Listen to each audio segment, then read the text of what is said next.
مساء الخير حبايبي، رمضان كريم عليكم جميعا وإن شاء الله من العوادة. والله يرحم أي شخص كان موجود ويانا العام السنة اللي فاتت برمضان والسنة ما موجود، ومقدما الله يتقبل صيامكم وطاعاتكم.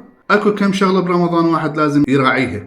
مثلا الأشخاص اللي برمضان ينشرون سفرتهم وينشرون طعامهم وينشرون فطورهم والحلويات وهاي الشغلات، يعني ماكو داعي تصور هيك فيديوهات، لأنك هواي ناس محرومة من هاي النعمة اللي أنت عندك، اللي ربك منطيك إياها، ويتحسرون على هاي الشغلات اللي أنت عندك بسيطة. هواي ناس أكو فقيرة وفطورهم على قد حالهم، فما يحتاج تصور فطورك وتنشره حتى الناس تشوف، حتى إذا مالك نية، بس أنت راح تجرح مشاعر غيرك. فأتمنى من الكل يراعون هذا الشيء، وصدقوني ماكو أي داعي تنشر فطورك أو أكلك.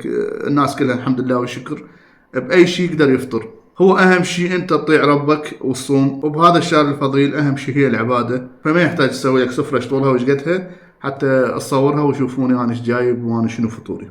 وثاني شغلة، اللي انت بالدوام تداوم وعندك ناس تجي تراجع يمك او تتعامل ويا الناس، ما يحتاج تطنقر عليهم لان انت صايم ومالك خلق. ترى كل الناس صايمة وكل الناس منتظرة الفطور، فما يحتاج تعبس بوجههم. فخلي وجهك بيه ابتسامة، لان حتى هاي الابتسامة بها اجر وتنحسب عبادة. حب لغيرك مثل ما تحب لنفسك. مثلا لما اسوي لك فطور اسوي لك فد شيء، انطي جارك من هذا الخير والبركة اللي الله منطيك اياها، لأن هي هاي الشغلات الحلوة اللي احنا متعلمين عليها بشهر رمضان الفضيل.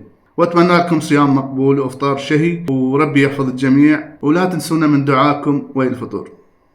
تحياتي لكم حبايبي.